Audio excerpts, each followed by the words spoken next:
الأمين المكين الحنين الرؤوف الرحيم. أما بعد فأعوذ بالله من الشيطان الرجيم. بسم الله الرحمن الرحيم. وكم من قرية أهلكناها فجاءها بأسنا بياتا أو هم قائلون. اللہ تبارک و تعالیٰ نے جیسا کہ پچھلی آیہ مبارکہ میں یہ بتایا کہ جو میرے احکامات میرے محبوب کی تبلیغ کی طرف نہیں آتے یا اس کے بتائے ہوئے احکامات کے خلاف جاتے ہیں، رب نے فرمایا میں عن قریب ان کی طرف عذاب نازل کر دوں گا۔ لیکن اس آیہ مبارکہ میں فرمایا، پہلے یہ بتایا کہ میں عذاب نازل کر دوں گا۔ اب جیسا کہ میں نے کل بھی بتایا تھا، اللہ رب العزت نے پچھلی امتوں کے عذابات کا ذکر کیا اور انہی عذابوں کو یہاں پر ذکر کیا اس آیہ مبارکہ میں، فرمایا اور ہم نے کتنی ہی بستیاں ہم نے ہلاک کی۔ فَجَاءَهَا بَأْسُنَا بَيَاتًا أَوْ هُمْ قَائِلُونَ، اور ہم ان پر عذاب رات میں لے آئے یا دوپہر میں، قائلون قیلولہ جسے کہتے ہیں دوپہر کے سونے کو، یا وہ دوپہر کو جب سو رہے تھے اس وقت ان پر عذاب نازل کی۔ اب علماء نے یہاں پر لکھا کہ ان پر عذاب نازل ہونے کی وجوہات دو تھیں۔ ایک تو اللہ کے نبیوں کو ناحق قتل کرنا، یعنی کہ یہ بنی اسرائیل میں اکثر انبیاء کو ناحق قتل کیا گیا۔ دوسرا انہوں نے لکھا کہ اللہ کے فرامین میں تبدیلی کی، یعنی کہ اللہ کی طرف سے جو وحی آتی، جو کلام آتا، اس میں وہ تبدیلی کر دیتے۔ تیسرا یہ کہ وہ گناہ کرتے اور پھر اس پر فخر کیا کرتے تھے، یعنی کہ جو گناہ کرنا پھر اس پر ڈٹے رہنا، بضد رہنا، ہاں ہم نے گناہ کیا کیا ہوگا۔ تو رب کی یہ سنت ہے کہ جب ظلم بڑھتا ہے وہ ظالم کو ڈھیل دیتا ہے، اگر تو وہ پلٹ آئے معافی مانگ لے تو رب کی رحمت تو وسیع ہے، وہ معاف فرما دیتا ہے۔ سبحان اللہ، سبحان اللہ۔ لیکن اگر وہ اس کے باوجود ڈیل دینے کے باوجود بھی باز نہ آئے تو پھر اس نے تو فرمایا میں قہار بھی ہوں، جبار بھی ہوں۔ وہ پھر حساب لینا تو جانتا ہے، اور پھر وہ خوب حساب لیتا ہے، اور اسی حساب کے نتیجے میں فرمایا ہم نے کئی بستیاں الٹ دیں۔ کفار کو پہلے لوگ آپ دیکھیں ایسے ایسے مضبوط لوگ تھے، کئی انبیاء کی ایسی امتیں بھی گزری ہیں کہ ان کو آندھی کے ساتھ رب نے عذاب دیا، کہ وہ اتنے مضبوط لوگ تھے کہ ان کو کوئی ہلا نہیں سکتا تھا، کوئی اگر ان کے ساتھ جنگ کا کسی کے ساتھ معاملہ ہوتا تو وہ ہار نہیں مانتے تھے، لیکن رب نے آندھی چلائی اور ان کے جسم کی چیتھڑے اڑ گئے، یعنی کہ ہوا ایک کہنے کی معمولی سی چیز ہے۔ رب نے یہ سبق دیا کہ تم جتنے بھی محفوظ ہو، میں اگر چاہوں تو ہوا کے ساتھ تمہیں ہلاک کر سکتا ہوں۔ تو یہی وجہ یہاں پہ بیان کی، فرمایا یہ مت سمجھیے گا کہ تم بڑے سردار ہو، بڑے لوگ ہو، تمہیں کچھ عذاب نہیں ہو سکتا۔ رب نے فرمایا تم بستی میں رہتے ہو، فرمایا ہم نے اس طرح کی کئی بستیاں الٹا دی ہیں۔ تو آگے ارشاد فرمایا فما کان دعواہم اذ جاءہم بأسنا الا ان قالوا انا کنا ظالمین۔ فرمایا تو ان کے منہ سے کچھ نہ نکلا جب ہمارا عذاب ان پر آیا مگر یہی بولے کہ ہم ظالم تھے۔ یاد رکھیے میں نے پہلے بھی عرض کیا تھا کہ جب ظالم یعنی کہ کافر کو موت آنے لگتی ہے تو اس کے قریب جب عذاب کے فرشتے آتے ہیں تو اس وقت وہ بھی کہتا ہے کہ میں نے ظلم کیا تھا، رب ٹھیک ہے اس کے محبوب علیہ الصلوۃ والسلام کا دین ٹھیک ہے، تو علماء فرماتے اس وقت کا لایا ہوا ایمان کسی کام کا نہیں ہے، کیونکہ ایمان تو اس چیز کا نام ہے کہ ظاہری زندگی میں مصطفیٰ کریم علیہ الصلوۃ والسلام کی ذات پر ایمان لایا ہو اور رب کی وحدانیت کو ماننے والا ہو۔ بے شک بے شک بے شک۔ فرماتے ہیں کہ جب آخری وقت آتا ہے تو بڑے بڑے کفار نے یہی کہا تھا ہم اللہ کو مانتے ہیں، ہم ظالم ہیں۔ فرعون نے بھی یہ کہا تھا کہ میں نے ظلم کیا، مجھے اس عذاب سے نجات ملے، لیکن اس وقت کا لایا ہوا ایمان قابل قبول نہیں ہوتا، تو وہ خود اپنے منہ سے اقرار کر رہے ہیں کہ ہم ظالم ہیں۔ رب یہ سبق دینا چاہتا ہے، یہ بتانا چاہتا ہے کہ بندہ جو ہے ظالم جتنا مرضی ہو، جابر ہو، جتنا مرضی بڑا کافر ہو، لیکن ایک وقت وہ بھی آتا ہے کہ وہ بھی رب کو پکارتا ہے کہ نہیں ہم نے ظلم کیا تھا، لیکن رب فرماتا ہے کہ اب لانا تمہارا ایمان لانا قبول نہیں۔ ایمان تب ہی قبول ہوتا ہے کہ زندگی میں رہتے ہوئے مصطفیٰ کی غلامی کی جائے، سبحان اللہ سبحان اللہ۔ وہی غلامی قبول ہوتی ہے، وہ ایمرجنسی والا ایمان قبول نہیں۔ فَلَنَسْأَلَنَّ الَّذِينَ أُرْسِلَ إِلَيْهِمْ وَلَنَسْأَلَنَّ الْمُرْسَلِينَ، فرمایا تو بے شک ضرور ہمیں پوچھنا ہے ان سے، یعنی رب فرماتا ہم ضرور ان سے پوچھیں گے جن کے پاس رسول گئے تھے، وَلَنَسْأَلَنَّ الْمُرْسَلِينَ، اور بے شک ضرور پوچھنا ہے رسولوں سے، یعنی قوم سے بھی رب نے سوال کرنا ہے اور رسولوں سے بھی سوال کرنا ہے، یعنی کہ قوم سے یہ پوچھا جائے گا کہ تمہاری طرف میرا نبی نہیں تھا آیا، یہ ان لوگوں سے سوال ہوگا جو ایمان نہیں لے کے ہیں، کیونکہ وہ وہاں بھی جھوٹ بول دیں گے کہ ہماری طرف تو نبی نہیں ہے۔ پھر رب فرمائے گا، رب ان سے سوال کرے گا ان لوگوں سے، اگر تمہاری طرف میرا نبی نہیں تھا آیا میری تبلیغ لے کے، میری وحدانیت اور توحید کا پرچار کرنے کے لیے، تو وہ کہیں گے جی، وہاں پہ بھی کہیں گے، پھر رب رسولوں سے پوچھے گا، رسول کہیں گے باری تعالیٰ تجھے تو معلوم ہے کہ ہم نے تو تبلیغ کی تھی۔ اب وہاں بھی حضور کی شفاعت کام آئے گی، حضور کے امتی دوسرے نبیوں کی گواہی دیں گے جا کے، اب وہ کہیں گے باری تعالیٰ یہ تو کئی سالوں بعد، کئی ہزاروں سالوں بعد آئے ہیں ہمارے بعد، ان کو کیسے پتا؟ رب فرمائے گا ہاں بھئی تم بتاؤ تمہیں کیسے پتا؟ وہ کہیں گے باری تعالیٰ ہمیں زیادہ تو علم نہیں، لیکن یہ ہم تیرے محبوب کی زبان سے سنا تھا کہ تیرے نبیوں نے تبلیغ کی ہے، سبحان اللہ سبحان اللہ۔ اب ان کی گواہی کو مان لے گا، کس وجہ سے؟ محبوب کی وجہ سے، اپنے محبوب کی وجہ سے ان کی تبلیغ کو ماننے کا۔ تو فرمایا ہم لوگوں سے بھی پوچھیں گے اور رسولوں سے بھی سوال ہوگا کہ تم نے تبلیغ کی یا نہیں کی، اور ان لوگوں سے بھی ہوگا جو یہ کہتے تھے ہماری طرف کوئی رسول ہی نہیں آیا۔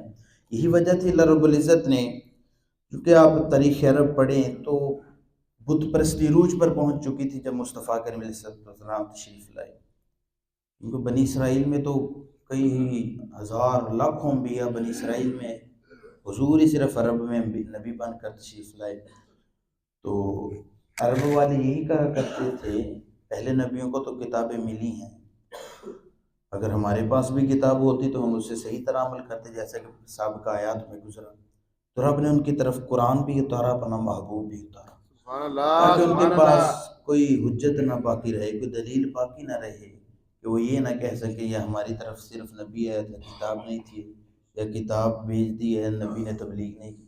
حضور نے تبلیغ کا بھی حق ادا کیا اور اشاعت قرآن کا بھی پورا حق ادا کیا۔ بے شک بے شک بے شک۔ پھر آگے ارشاد فرمایا فَلَنَقُصَّنَّ عَلَيْهِمْ بِعِلْمٍ وَمَا كُنَّا غَائِبِينَ، فرمایا ہم ان کو ضرور بتا دیں گے اپنے علم سے، اور ہم پر کچھ غائب نہ تھا۔ اللہ رب العزت ارشاد فرما رہا ہے کہ جب ان سے سوال و جواب ہوں گے، پھر آپ فرماتا ہے میں بتاؤں گا، یعنی کہ ہم ان کو بتائیں گے، یعنی اپنے علم کے رب فرماتا ہے پھر ہم بتائیں گے انہیں کہ ہمارے نبی بھی تمہاری طرف آئے تھے، تمہیں یہ بتایا بھی تھا، لیکن تم اس وقت اپنی بدماشی میں تھے، اپنے کفر کے عروج پر تھے، تم نے میرے نبی کی بات نہیں مانی، لہٰذا تمہیں عذاب کا مزہ چکھنا پڑے گا۔ تو رب فرما رہا ہے کہ ضرور ہم ان کو بتائیں گے۔ یہ نہیں، باری تعالیٰ کہتے ہیں سوال کرنے کا مقصد یہ ہے کہ نبیوں کو سامنے لائیں گے اور ان امتیوں کو، ان لوگوں کو بھی جنہوں نے ان کی تبلیغ کو نہیں مانا، پھر ان سے آمنے سامنے سوال ہوگا۔ نبی کہے گا باری تعالیٰ میں نے تبلیغ کی، اب وہ کہیں گے نہیں، تو رب فرماتا پھر میں خود ان کو بتاؤں گا کہ میرا نبی بھی آیا تھا، اس نے تبلیغ بھی کی تھی، لہٰذا تم جھوٹ بول رہے ہو۔ اب رب اپنے نبیوں کی گواہی وہاں پہ دے گا، تو لہٰذا جب رب اپنے نبیوں کی گواہی دے گا تو ان کے پاس کوئی دلیل باقی نہیں رہے گی، تو ان کو دوزخ میں ڈال دیا جائے۔ فرمایا والوزن یومئذ الحق، اور اس دن وزن ضرور کیا جائے گا، ضرور بضرور وزن کیا۔ اب یہاں پر ارشاد علماء اور احادیث میں آتا ہے کہ نامہ اعمال جو تلنا ہے نا حشر کے دن، وہ ضرور تلے گا، نامہ اعمال ضرور تلے گا۔ حضور فرماتے ہیں جس کی نیکیاں زیادہ ہوں گی اس کا پلڑا نیکیوں کا بھاری ہوگا تو وہ جنت میں جائے گا، اور جس کا برائیوں کا پلڑا زیادہ بھاری ہوگا وہ دوزخ میں جائے گا۔ تو ہمارے علماء یہاں نامہ اعمال بڑھانے کے لیے کہتے ہیں کہ درود شریف پڑھنا چاہیے۔ بے شک بے شک بے اس شک۔ کی وجہ کیا ہے کہ کل محشر کے دن حضور کے ایک امتی کو فرشتے پکڑ کے دوزخ میں ڈالنے کے لیے لے جا رہے ہوں گے۔ اب حضرت آدم علیہ السلام آواز نے کیا محمد صلی اللہ علیہ وسلم، وہ دیکھیے آپ کے امتی کو فرشتے دوزخ میں لے کے جا رہے ہیں، حضور نے اپنا تہمد پکڑا ہوگا اور بھاگیں گے، فرشتوں کو کہیں گے رکو، کہاں لے کے جا رہے ہو؟ یا رسول اللہ اس کی برائیاں زیادہ، اسے ہم دوزخ میں ڈالنے کے لیے لے جا رہے ہیں۔ حضور ارشاد فرمائیں گے دوبارہ چلو میزان پر، فرشتے کہیں گے یا رسول اللہ اس کا اعمال تل چکا ہے، رب فرمائے گا فرشتو آ جاؤ، میرا محبوب جو کہہ رہا ہے سبحان اللہ دوبارہ سبحان تولا اللہ۔ جائے، دوبارہ تولا جائے۔ اس شاعر نے کہا تھا نا کوئی منظور نظر ہی شخص ہارا ہوگا، جبھی تو اعلان ہوا ہے کھیل دوبارہ ہوگا۔ محبوب امت ہے نا، سبحان اللہ سبحان اللہ۔ محبوب امت ہے، فرمایا دوبارہ نامہ اعمال تولا جائے۔ اب حضور خود تشریف لائیں گے، پھر برائیاں زیادہ ہیں، حضور اپنی جیب میں سے ایک رکا نکال کے نا تو نیکیوں والے پلڑے میں رکھیں گے، اور وہ نیکیوں کا پلڑا بھاری ہو جائے گا۔ رب فرمائے گا فرشتو اسے جنت میں جائیں۔ اب وہ حضور کا دامن پکڑے گا، امتی وہ کہے گا آپ کون ہیں اور یہ کیا رکھا ہے کہ اس نے میری نیکیاں بڑھا دی، میں تو دوزخی تھا مجھے جنتی بنا دیا۔ فرمایا میں وہی محمد ہوں جس پر تو درود پڑا کرتا تھا، سبحان اللہ سبحان اللہ سبحان اللہ۔ اور یہ پرچی وہی ہے جو تو مجھ پر درود پڑا کرتا تھا، تیرا پڑا ہوا درود تیرے کام آ گیا ہے، واہ واہ سبحان اللہ۔ تیرا پڑا ہوا درود تیرے کام آ گیا۔ تو نامہ اعمال میں حضرت ابو ہریرہ سے روایت ہے کہ حضور ارشاد فرماتے ہیں کہ چند الفاظ ایسے ہیں کہ جو زبان پر ہلکے ہیں لیکن رب کو بڑے محبوب ہیں اور نامہ اعمال کے لیے بڑے وزنی ہیں۔ بے شک بے شک۔ تو وہ فرمایا سبحان اللہ و بحمدہ سبحان اللہ العظیم، یہ الفاظ حضور فرماتے ہیں بڑے پسند ہے رب، اور یہ نامہ اعمال میں بڑے وزنی الفاظ ہیں، یعنی کہ جن کے لیے نامہ اعمال حضور کی زندگی سے آپ کو پل پل گزارنے کا، حضور کی سیرت سے آپ کو زندگی کا ایک لمحہ گزارنے کا ایسا احسن انداز مل جاتا ہے کہ بندہ دنیا میں بھی کامیاب رہتا ہے، آخرت میں بھی کامیاب رہتا ہے۔ بے شک بے شک۔ احادیث میں آ گیا نامہ اعمال کیسے وزنی کرنا ہے، رب کے عذاب سے کیسے بچنا ہے، تجارت کیسے کرنی ہے۔ اسی لیے حضور فرمایا ہمارے لیے بہترین مکمل ہماری زندگی گزارنے کا بہترین نمونہ حضور کی ذات ہے۔ تو فرمایا اس دن تول ضرور ہوگی، فمن ثقلت موازینہ فاولئک هم المفلحون، فرمایا تو جن کے پلے بھاری ہوں گے وہی مراد کو پہنچیں گے، یعنی وہی جنت میں جائیں گے۔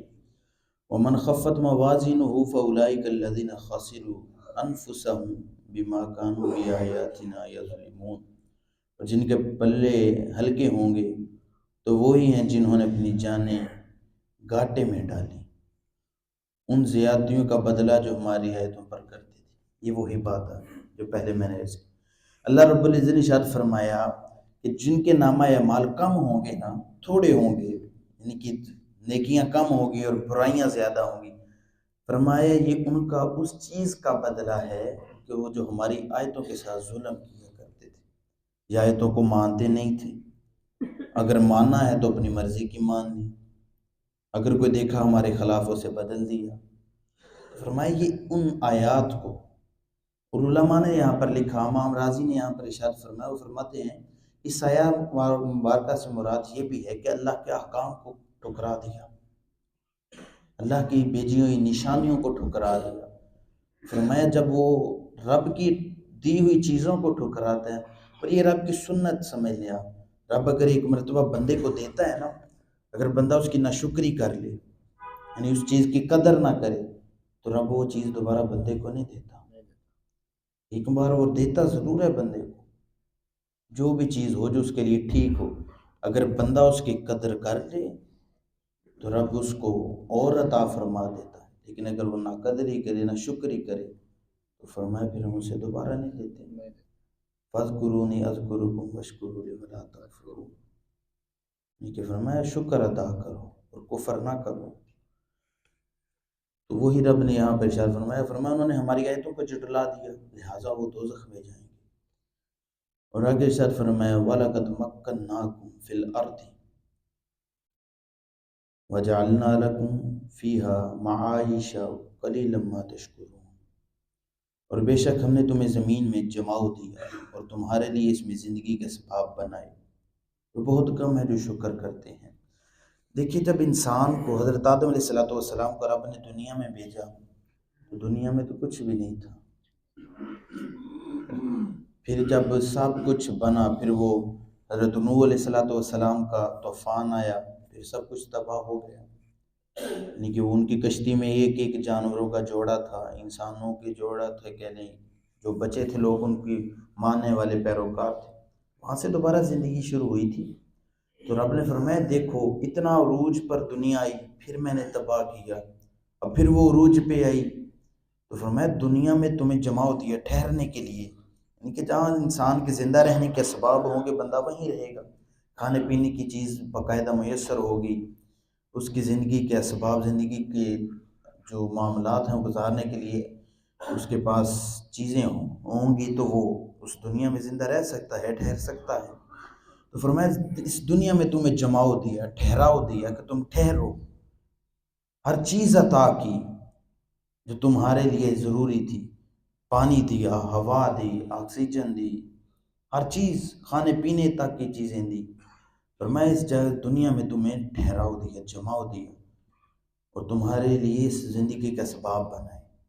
دنیا میں زندگی کے جو سبب بنتے ہیں زندگی کو باقی رہنے کے لیے، وہ فرمایا تمام اسباب تمہیں دی، لیکن آگے کیا ارشاد فرمایا، اس جو آگے آیت تھوڑا کا حصہ آ رہا ہے نا، اس میں ہم سب شامل ہوتے ہیں۔ فرمایا قلیلا ما تشکرون، بہت کم ہی شکر کرتے ہیں، رب فرما رہا فرمایا میرے بندوں میں سے بہت کم ہے جو شکر ادا کرتے ہیں۔ رب ہمیں کھانے کے لیے دے رہا ہے، اگر مثال کے طور پہ کسی کے گھر میں 2 وقت روٹی بھی پکتی ہے، وہ کہتا ہے کاش 3 وقت کی ہوتی ہے، اب وہ 2 وقت کی پر شکر نہیں ادا کر رہا۔ وہ بھی لوگ ہیں جن کو 2 وقت کی بھی میسر نہیں ہے، ایک وقت اسے روٹی کھانے کو ملتی ہے، دوسرا وقت اسے کھانے کو کچھ بھی نہیں ملتا، لیکن ہم نے ان کو اگر دیکھیں، بابا اشفاق صاحب فرمایا کرتے تھے کہ اگر آپ نے صحیح معنوں میں اللہ کا شکر گزار بندہ بننا ہے نا، تو اپنے سے نچلے طبقے والے کو دیکھیں۔ اگر آپ 3 وقت کی کھا رہے ہیں اور آپ کے سامنے 3 وقت کا کھانا میسر فرمایا، 2 وقت والے کو تو دیکھو کہ وہ تو 2 وقت میں گزارا کر رہا ہے، اب تمہیں 3 وقت کا دے رہا تو اس کا شکر ادا کرنا نہیں بنتا۔ جو 2 وقت کا کھا رہا ہے وہ اس سے نیچے والے طبقے کو دیکھ لے جسے 1 وقت کا کھانا مل رہا ہے۔ تو کہتے جب تم اپنے سے نیچے طبقے والے کو دیکھو گے، اپنے سے نیچے لیول والے لوگوں کو دیکھو گے، تو فرماتے تم خود بخود رب کے شکر گزار بندے بن بے جاؤ۔ شک بے شک بے شک ظاہری بات ہے جب آپ نچلے لوگوں کو دیکھیں گے ان کے حالات اتنے اچھے نہیں ہیں، آپ کے رب نے حالات بھی ٹھیک ہیں، آپ کو پیسہ بھی دیا ہے، مال و دولت بھی دی ہے، اولاد سے بھی نوازا ہے، ہر چیز سے نوازا ہے، تو پھر اس کا شکر ادا کرنا کیوں نہیں بنتا؟ تو فرمایا لہٰذا شکر ادا کرنے کا بہترین طریقہ یہ ہے کہ جن کو رب نے کم عطا کیا ہے تم سے، فرمایا ان کے حالات دیکھو، جب تم ان کے حالات دیکھو گے اللہ رب العزت کا شکر تمہارے خود بخود زبان سے نکل جائے گا۔ تو اللہ رب العزت کی بارگاہ میں دعا ہے اللہ رب العزت ہمیں صحیح معنوں میں رب کا شکر ادا کرنے کی توفیق عطا فرمائے اور صحیح معنوں میں قرآن کو سمجھ کر اسے آگے پہنچانے کی توفیق عطا فرمائے۔ وما علینا الا